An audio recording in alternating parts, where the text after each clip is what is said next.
கோவிலுக்கு போனாலே ஏன்டா கோயிலுக்கு போகணும் அப்படின்ற ஒரு மனநிலையை உருவாக்கி விட்டுறாங்க இன்னைக்கு இருக்கிற சூழல். யாராச்சும் ஒருத்தர்னா அமைதியாக இறைவனை வழிபட்டு நீங்கள் யாரா பார்த்துருக்கீங்களா? உங்களுக்கு சேர்த்து தாங்க இருக்குது. எங்கே சத்தம் இருக்குதோ அங்கே இறைவன் இருக்கவே மாட்டார். இதுதான் நிதர்சனமான உண்மை. இது பல பேர் சொல்ல மறைக்கிறாங்க, பல பேர் சொல்ல மறுக்கிறாங்க. எங்கே ஒரு பேரமைதி இருக்கோ, எங்கே ஒரு அமைதிக்கும் மேலே ஒரு பேரமைதி, ஒரு வெறுமை உணர்வு ஒவ்வொருத்தருக்கும் ஏற்படுதோ அங்கே தான் இறைவன் இருக்கார். ஆனால் ஒவ்வொரு கோயில்கள்லையும் இருக்கிறாரு.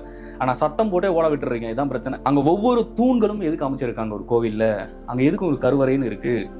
அதுக்கு வெளியே என்ன பலிபீடம்னு வச்சிருக்காங்க? பலிபீடத்துக்கு முன்னாடி எதுக்கு ஒரு பெரிய கொடி கம்பம் வச்சிருக்காங்க? கோயிலுக்குள்ளார போனோன்னு லெஃப்ட் சைட்ல பாத்தீங்கன்னா ஒரு துவாரபாலகர் இருப்பார், லெஃப்ட்ல ரைட்ல. இதெல்லாம் எதுக்கு வச்சிருக்காங்க அப்படின்றது ஒவ்வொருவரும் தெரிஞ்சுக்கிட்டீங்கனாலே கோயிலுக்கு போய் சத்தம் போட மாட்டீங்க. எதுக்கு கத்துறீங்கன்னு தெரியாது. எனக்கு இறைவா எனக்கு அதை கொடுத்துரு, எனக்கு இதை கொடுத்துரு, எனக்கு இஎம்ஐ கட்டணும், எனக்கு அதை கட்டணும், இதெல்லாம் இறைவன்லாம் கட்ட மாட்டார். அப்படிலாம் இறைவன் எல்லாரோட இஎம்ஐ கட்டிருந்தா எல்லாருமே நீங்க கடன் இல்லாத ஒரு நல்ல வாழ்க்கை எல்லாரும் வாழ்ந்துட்டு இருப்பீங்க. இறைவன் ஒவ்வொருத்தருமே என்ன கொடுப்பார் அப்படின்னா அமைதியை தான் கொடுப்பார். உன்னுடைய மனசை அமைதி சாந்த நிலைக்கு கொண்டு போறதுதான் இறைவனோட வேலை. இதை தாண்டி இறைவனுக்கு எந்த வேலையும் கிடையாது. ஏன்னா அவரே ஆழ்ந்த அமைதியில நிஷ்டையில தான் உட்கார்ந்துருக்காரு சிவபெருமான். நீங்க பாருங்க, கத்தி கத்தி சத்தம் போட்டு கும்பிடுறது கிடையாது இறை வழிபாடு அப்படிங்கிறது. அமைதியா உட்கார்ந்து பண்றதுதான் இறை வழிபாடு. இறைவன் கிட்ட இறைவா எனக்கு அதை கொடுத்துரு, சிவபெருமானே எனக்கு என்னோட கடன் தொல்லையை போக்கிரு, இறைவா என்னோட கஷ்டத்தை போக்கிரு. ஒரே ஒரு விஷயம் தான் வேணும், இறைவா எனக்கு மன நிம்மதியை கொடுத்துரு, இறைவா என்னால முடியல எனக்கு மன நிம்மதியை கொடுத்துருன்னு சாட்சாங்கமா ஒவ்வொருவரும் இறைவனிடத்தில் சரணாகதி அடையும் போது மட்டும்தான் இறைவன் உனக்கு என்ன தேவையோ அதை சரியாக கொடுத்து விடுவார். ஒவ்வொரு மனிதனுக்கும் இங்க தேவையான விஷயம் என்னன்னா, ஒவ்வொருவருக்குமே மன நிம்மதி எனும் பெரும் பேரமைதி தான் இங்க தேவைப்படுது. நீங்க ஆழ்ந்து யோசிச்சு பாருங்க. இப்போ உங்களுக்கு 1 லட்ச ரூபாய் கடன் வைங்களேன். அந்த 1 லட்ச ரூபாய் கடன் தீர்ந்து போச்சுன்னா உங்களுக்கு எண்ட் ஆஃப் தி டே என்ன கிடைக்கும்? மன அமைதி கிடைக்கும். இப்போ அதை தாண்டி உங்களுக்கு ஒரு உடல் உபாதிகள்னு வச்சுக்கங்களேன், உங்க உடல் ரீதியாக ஏதோ ஒரு பிரச்சனை இருக்குன்னு வச்சுக்கங்களேன். அப்போ உங்களுடைய உடல் உபாதிகள் உங்களுக்கு தீர்ந்து போயிடுச்சுன்னா அந்த இடத்துல என்ன கடைசியில வந்து நிற்கும்?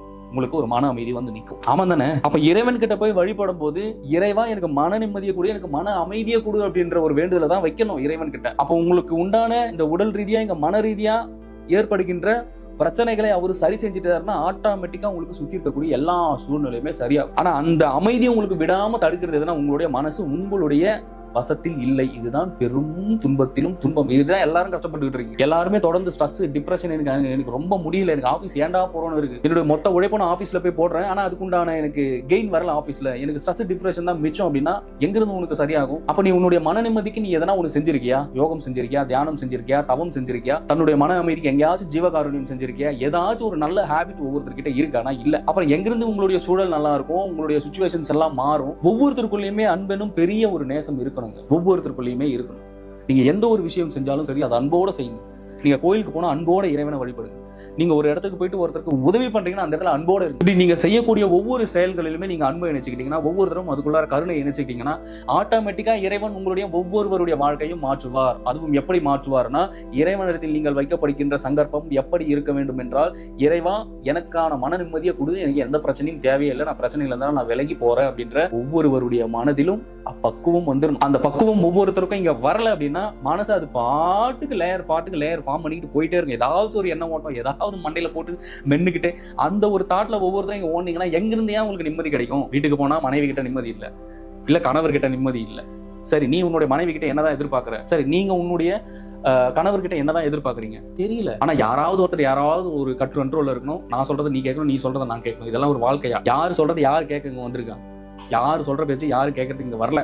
அப்படிலாம் நீங்க ஒரு விஷயத்தை இங்க எப்படி சொல்றது, ஒரு முழு பூசணிக்காக சோத்துல போட்டு மறைக்கிற கதை. அப்படிலாம் இங்க யாரும் கண்ட்ரோல் பண்ணி வைக்க முடியாது. நீங்க ஒருத்தர் கண்ட்ரோல் பண்ணணும், நீங்க ஒருத்தர் தன்னுடைய பேச்சை தான் கேட்கணும், நான் சொல்றதா இங்க கேட்டு ஆகணும் அப்படின்னா கண்டிப்பா நீங்க அந்த இடத்துல ஃப்ரீடமா இருப்பீங்க.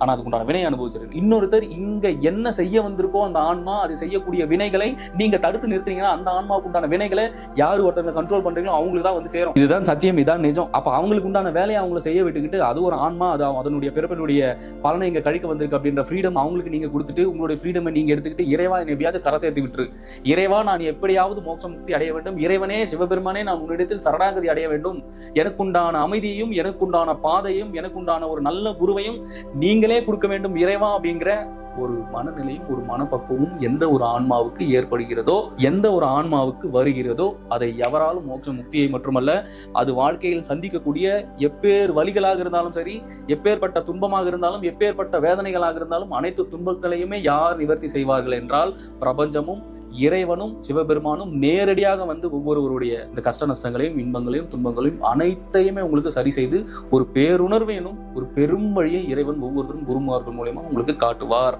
இதுதான் நிஜம். ஸோ உங்களுடைய லைஃப் நீங்க பாருங்க, அடுத்தவங்களுடைய லைஃப் அவங்க வாழ்க்கை, அது கணவனா இருந்தாலும் சரி, மனைவியா இருந்தாலும் சரி, யாரா இருந்தாலும் சரி, அவங்களுடைய ஃப்ரீடம் அவங்களுக்குள்ளார விட்டுட்டு ஒவ்வொருத்தருமே ஒரு கோவில்களுக்கு போனாலோ இல்ல மற்ற செயல்களை நீங்க செய்யும் போதோ ஒவ்வொருவருமே எங்கேயும் போய் சத்தம் போடாதீங்க. இங்க சத்தம் தீர்வா இல்ல. ஒவ்வொருத்தருமே அமைதியை கடைபிடிங்க. பிரம்மயோகம் போன்ற ஒரு பெரிய பயிற்சிகளை யோகம் செய்ய செய்ய மனம் தன்வசப்பட்டு ஒவ்வொருவருமே ஞான நிலைக்கு சென்றுவி. ஒவ்வொருவருமே ஞான நிலையினுடைய உச்சத்துக்கு போயிடணும். எல்லாருமே ஞானத்தை தொடும்போது தான் உனக்கு வாழ்க்கையே புரியும். நீ ஞானத்தை தொடாத வரைக்கும், நீ ஞானத்தை அறியாத வரைக்கும் உனக்கு இங்க எல்லாமே மாயதான். நீ எது சந்திச்சாலுமே மாயதான். அது எண்ட் ஆஃப் தி டே எல்லாம் முடிஞ்சு 70, 80, 90 வயசுல போய் நீங்க எதையுமே புரிஞ்சுக்க முடியாது. வாழ்க்கையை விட்டுறாது. இருக்கும் பொழுதே ஒவ்வொருவரும் இறைவனை சென்றக்கூடிய வழியை ஒவ்வொரு ஆன்மாவுமே தெரிஞ்சு வச்சுக்கிறது ஒரு மனிதன் அல்ல, ஒவ்வொரு மாண்புமிகு மனிதனுடைய கடமை அப்படின்றத ஒவ்வொருவரும் அறிந்து உணர்ந்து சத்தமில்லாத ஒரு பேர் அமைதியான ஒரு வாழ்க்கையை அனைவரும் வாழ இறைவனை பிரார்த்திக்கிறேன்.